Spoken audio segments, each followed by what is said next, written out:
Today, we're going to talk about the best foods to clean out your liver.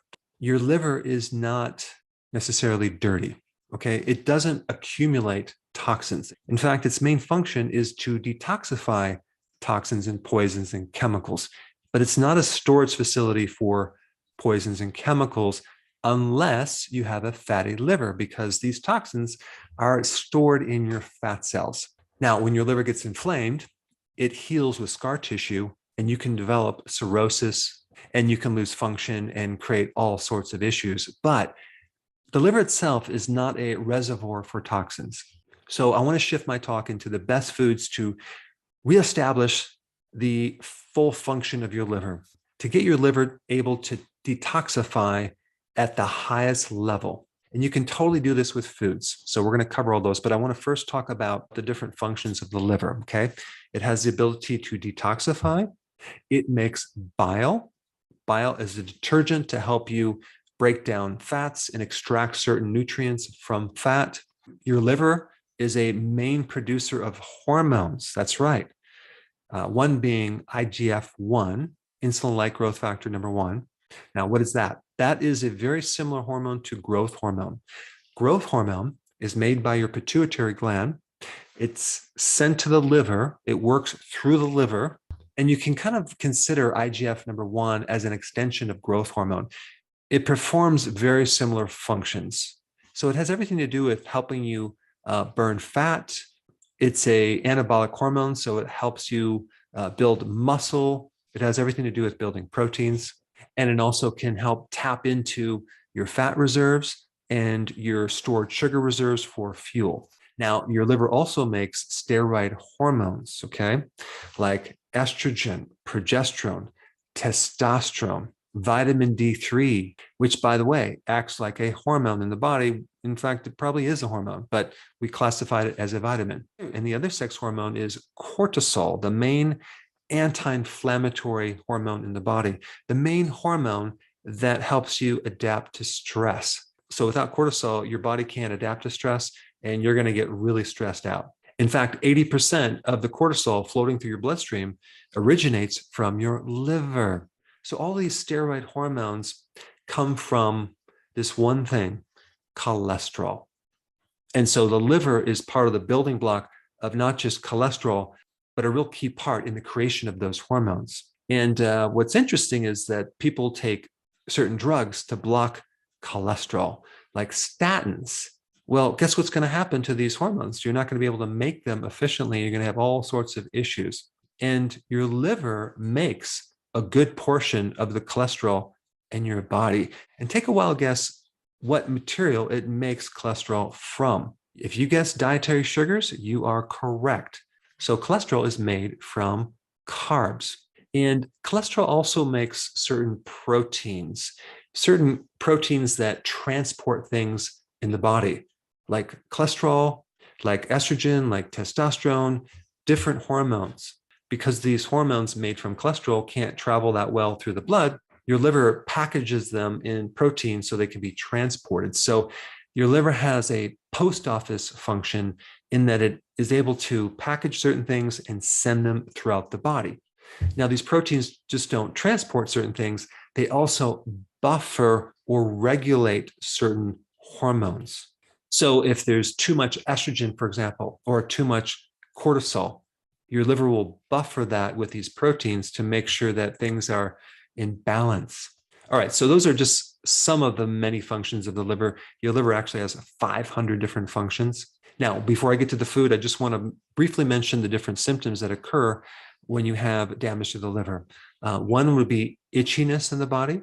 Another one would be that your skin and the whites of the eyes turn yellow. That's called jaundice. The next one is lethargy. And then you have achy joints. So many people who are stiff and have inflammation in the joints really have a liver problem. Feeling nauseous is a big symptom of the liver. Having a lowered cognitive function could be liver related. And if you have gallstones, there's definitely a problem with the liver, simply because the liver makes bile, and it's a deficiency of bile and a high level of cholesterol that makes you end up with gallstones. All right, so now let's dive into the best foods for your liver. Okay. Number one, cruciferous vegetables. Okay. Talking about kale, broccoli, Brussels sprouts, radish, arugula, wasabi, mustard, mustard greens. They are all cruciferous vegetables.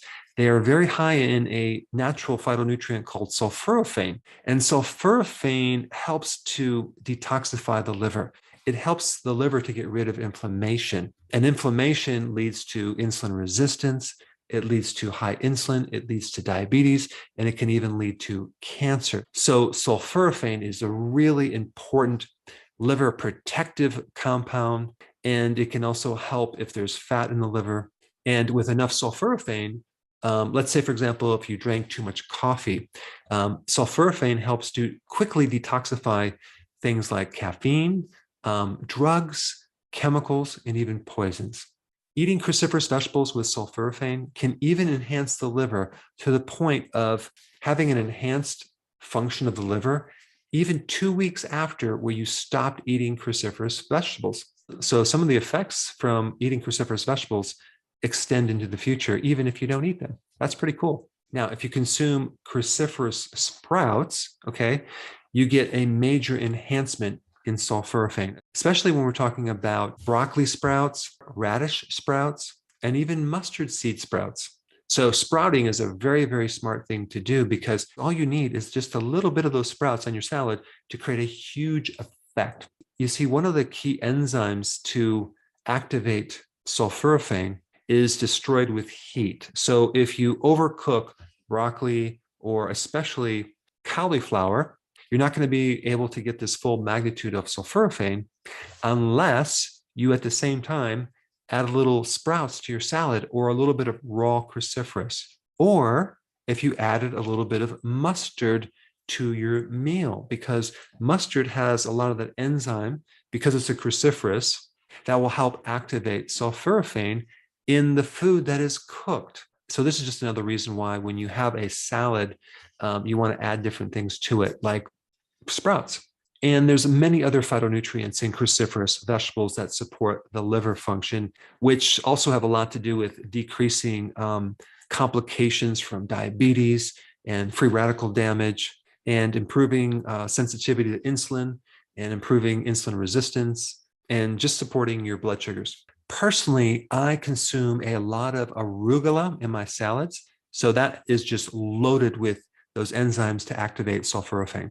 I also do a lot of raw cabbage, like coleslaw, for example, and sauerkraut, which is just loaded with the enzymes to activate sulforaphane. So out of all the things you can eat, cruciferous is at the top of the list.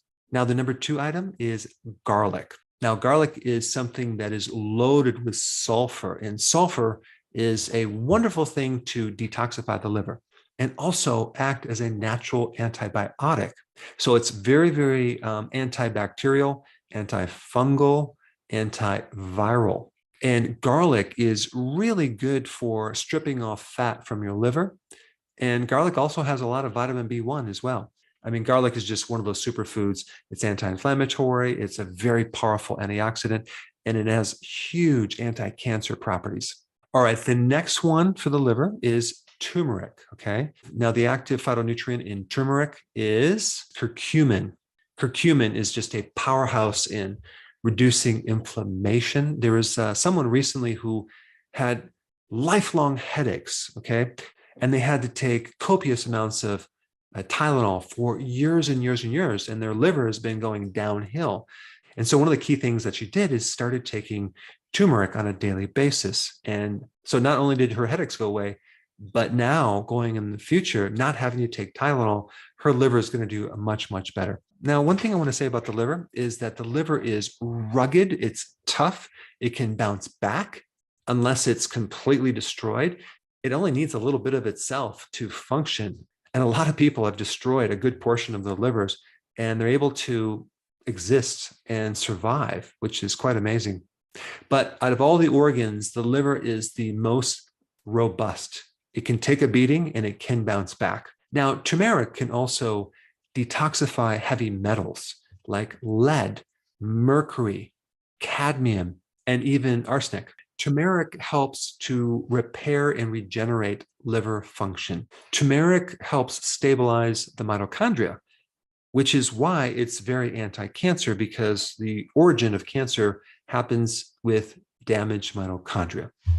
Turmeric is very heavily studied, especially in its ability to decrease fat on your liver. So if you combine a ketogenic diet, low carb, with intermittent fasting and turmeric and some of these other compounds, you are going to be in really good shape as far as having a healthy liver. Now, the next one on the list is beets.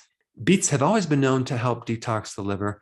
They can help reduce liver enzymes. If the liver enzymes are high, they can help reduce them. The phytonutrients in the pigments in beets can help activate the release of bile salts, and that can help decrease the fat in your liver. But beets are hepatoprotective, which means they protect the liver cells and they can significantly reduce inflammation in the liver. And if they can reduce inflammation in the liver, they can slow down the process of fibrosis and scar tissue and cirrhosis. Now, a question that people might have is, what about beets and being keto friendly? Is it going to spike my blood sugars? Well, if you don't juice beets and you have them steamed, there is some carbohydrates in there, but if you add the fiber in there, that will buffer the insulin response. And so in a half a cup of beets, you're looking at about only 6.7 grams of carbs, not terribly high. Now, the next food I want to talk about is mushrooms. Now, what's so important about mushrooms with the liver? Well, mushrooms are the food that has some of the highest amount of glutathione, and glutathione is the main antioxidant for the liver, especially if you do turkey tail mushroom and oyster mushrooms and other mushrooms as well. Mushrooms are hepatoprotective. That means they protect the cells of the liver. All right, now we get to avocados. Avocados are a great thing to consume to help repair and stabilize the liver. Avocados, too, are high in glutathione that support the liver. But the main thing about avocados is all you have to do is consume one avocado a week to see significant improvements in your liver function. Avocados are very, very anti-inflammatory, and inflammation in the liver leads to so many issues, including hepatitis, including fatty liver, as well as cirrhosis. So anything that can lower inflammation would be very good for the liver. And the last thing I'm going to recommend for the liver is extra virgin olive oil. Just a very small amount. In fact, just one little teaspoon in your salad dressing can create significant improvements in liver enzymes. Extra virgin olive oil decreases fat on your liver. It improves insulin sensitivity. It reduces insulin resistance. And it's a very powerful anti-inflammatory. So there you have it, the best foods to help support a healthy liver. And if you haven't seen some of my other videos on the liver, I created a playlist for you right here. Check it out.